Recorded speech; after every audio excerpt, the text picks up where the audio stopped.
अभी मैं ये सोच रहा था या सोचने ही वाला था कि इतने में वो मेरे करीब आ गए, बातें करते हुए मेरे पास से गुजर गए। जब मेरे ये करीब आए तो फिर मुझे पता चला कि कमले फरहान ये तो लड़के हैं। मैं इन दोनों लड़कों को देखकर बहुत ही हैरान रह गया था कि ये गरीब कॉलेज और ये लड़के। हाँ, कॉलेज के माहौल के बारे में सुना करते थे कि बड़ा अजीब माहौल होता है।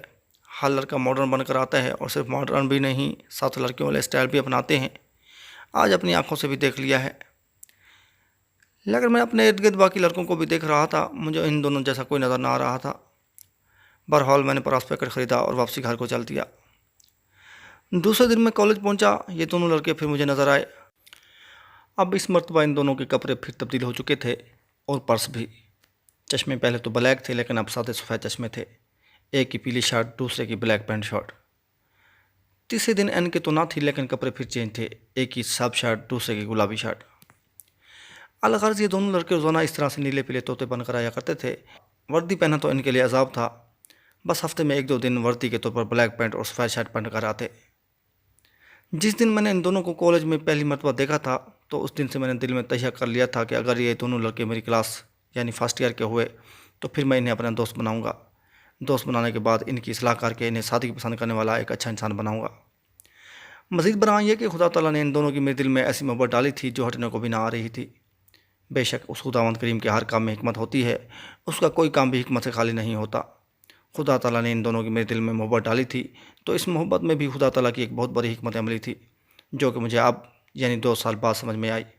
लेकिन उस वक्त मुझे कोई समझ ना आ रही थी कि उन्हें एक नज़र देखने से मुझे इतनी मोहब्बत क्यों हो गई है। मैं कहता था कुछ भी हो जाए इन्हें अपना दोस्त बनाकर ही रहूँगा। खुदा गवाह है कि मुझे इस तरह के मॉडर्न लोग अच्छे भी ना लगते थे। मैं इस तरह के मॉडर्न लोगों को देखता था, जब भी देखता हूँ तो मेरे जहन में वो ख्याल आना शुरू हो जाते हैं जिसे लोग मौलवियों के ख्याल का नाम देकर जान छुड़ा लेते हैं। मुझे मॉडर्न लोग बेवकूफ़ लगते हैं। मैं जब भी मॉडर्न लोगों को देखता हूँ तो मेरा दिल बहुत ही गमगीन हो जाता है कि काश ये लोग एक अंग्रेज़ की ज़िंदगी पसंद करने के बजाय फ़क्र इंसानियत और रहबर इंसानियत सल्लल्लाहु अलैहि वसल्लम की ज़िंदगी को पसंद कर लेते। काश ये लोग एक सूअर का गोश्त खाने वाले का लाइफस्टाइल पसंद करने के बजाय उस फ़क्र इंसानियत सल्लल्लाहु अलैहि वसल्लम की ज़िंदगी को पसंद कर लेते जो हलाल हराम में फ़र्क करता है और फ़र्क करने का दस भी देता है। हाय मॉडर्न लोगों, तुम लोग कितने ही संग दिल हो। रात दिन खुदा रसूल को नाराज़ करते हो और बेदर गुनाह करते हो। गुनाह करके फिर शर्मिंदा भी नहीं होते, उल्टा फ़ख्र करते हो कि हमने मॉडर्न तहज़ीब अपना ली। आए मॉडर्न लोगों, अगर तुम्हारे पास थोड़ी सी अकल भी होती तो तुम इस तरह दिल खोल कर खुदा रसूल को नाराज़ ना करते। काश तुम लोग समझ जाते कि हम कितने धोखे में हैं। शैतान लाइन ने हमें कहाँ से कहाँ पहुँचा दिया है। किस मकाम पर हम मुसलमानों ने पहुँचना था और किस मकाम पर पहुँच चुके हैं। किस स्टेज पर पहुँचना चाहिए था और किस स्टेज पर पहुँच चुके हैं। जिस दिन मैंने उन दोनों लड़कों को देखा था उस दिन भी मेरे जहन में इस तरह के ख्याल आए थे, लेकिन साथ ही उनसे दोस्ती लगाने का जज्बा भी भरा था कि इन दोनों को मैं अपना दोस्त बनाऊं। दिल में सोचा अगर ये दोनों लड़के मेरी क्लास के यानी फर्स्ट ईयर के हुए फिर तो मैं इन्हें अपना दोस्त बनाने में कामयाब हो ही जाऊंगा। मुझे अपने आप पर इतना भरोसा था कि अगर ये दोनों लड़के फर्स्ट ईयर के हुए फिर तो मैं इन्हें अपना दोस्त बना ही लूँगा। क्योंकि जब मैं स्कूल में 9th क्लास में पढ़ा करता था, मैंने क्लास में एक दिन मियाँ बीवी के हकूक़ उन्वान पर अच्छा खासा बयान किया था जिससे क्लास के लड़के बेहद मुतासर हुए थे। लेकिन क्लास में टीचर्स कोई ना थे। थोड़ी देर बाद एक टीचर राना मोहम्मद अमजद साहब जो कि इंग्लिश थे और हमें इंग्लिश पढ़ाने के लिए आए, तो एक लड़के ने कहा कि सर फरहान बयान करता है बंदे मुसलमान कर देता है, आज से बयान सुने। तो सर मोहम्मद अमजद साहब ने मेरी तरफ देखते हुए मज़ाहिया अंदाज में कहा, अच्छा आपने यही काम शुरू कर दिया है, चलो इधर आओ हमें भी सुनाओ।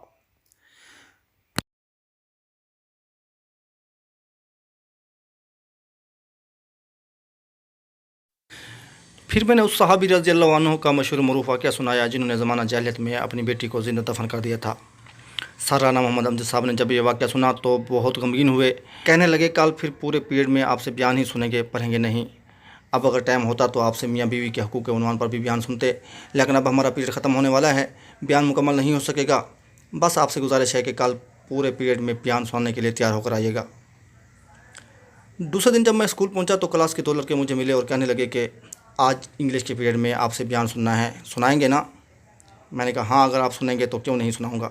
लड़के बड़ी बेताबी से इंग्लिश के पीरियड का इंतज़ार कर रहे थे। इतने में बेल हुई, सर आ गए।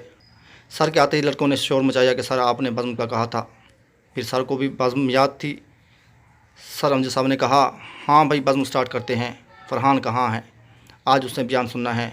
मैं तो उसका कल बयान सुनकर सारी रात रोता रहा हूँ। उस्ताद मोहतरम जनाब राना मोहम्मद अमजद साहब ने अपने दोस्त सर फिदा साहब जो कि हमें उर्दू थे और हमें भी उर्दू पढ़ाया करते थे को भी बुलवा लिया कि मेरी क्लास में आकर बयान सुने। उस्ताद मोहतरम सर फिदा साहब और सर अमजद साहब की मौजूदगी में मैंने बयान किया तो दोनों टीचरों ने मुझे बेहद दाद दी। इसके बाद फिर जब भी बज़्म होती तो मुझे सबसे पहले स्टेज पर बुलाया जाता, नातें पढ़ता, नज़में पढ़ता और कभी कभार बयान भी करता। सर राना मोहम्मद अमजद साहब मुझे बेहद दाद दिया करते थे। ताहम ये सब बातें मेरे जहन में थी। अभी इस दफ़ा भी मैंने सुन रखा था कि कॉलेज में उर्दू की क्लास में बज़्म होती है, तो मेरा ये जहन था कि मैंने बज़्म में हिस्सा लेना है, बयानात करके इन दोनों को अपना दोस्त बनाना है। दोस्त बनाने के बाद फिर इन्हें अपनी ज़िंदगी में कभी ना कभी सिंपल भी बनाना है। बस खुदाया ये दोनों हूँ मेरी क्लास के, इनको मेरा क्लास फेलो बनाना तेरा काम, और फिर इन दोनों को तेरा सच्चा बंदा बनाना मेरा काम। खुदा ने फिर मेरी ये दुआ इस तरह कबूल की कि ये दोनों थे भी 11वीं क्लास के, और फिर मुझे उर्दू का सेक्शन भी इनके सेक्शन में मिल गया। मैंने एक दिन एक क्लास फेलो से पूछा, हमारी उर्दू की क्लास में बज़्म होती है? हाँ होती है। किस दिन को? कहने लगा हफ्ते को। तो फिर मैं हफ्ते के दिन का बड़े बेताबी से इंतज़ार करने लगा। एक दिन मैं क्लासरूम के सामने पीरियड के इंतज़ार में खड़ा था कि दोनों लड़के मुझे क्लासरूम की तरफ आते हुए नज़र आए।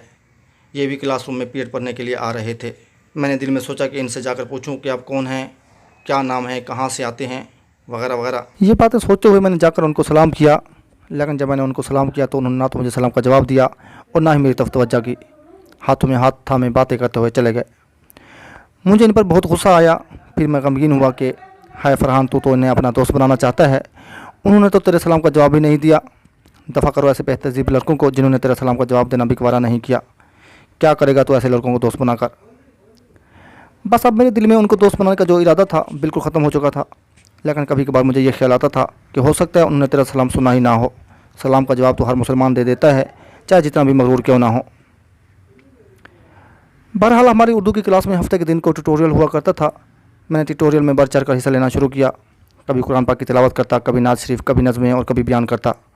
मेरे बयानात का मकसद सिर्फ इन दोनों को अपना दोस्त बनाना होता था। मेरे बयानात पूरी क्लास संजीदगी से सुना करती थी। ये दोनों लड़के भी गौर से सुन रहे होते थे। मैंने एक ट्यूटोरियल में शायर आतिश की यह नज़म सुनाई, जगह जी लगाने की दुनिया नहीं है, ये इबरत की जगह है, तमाशा नहीं है।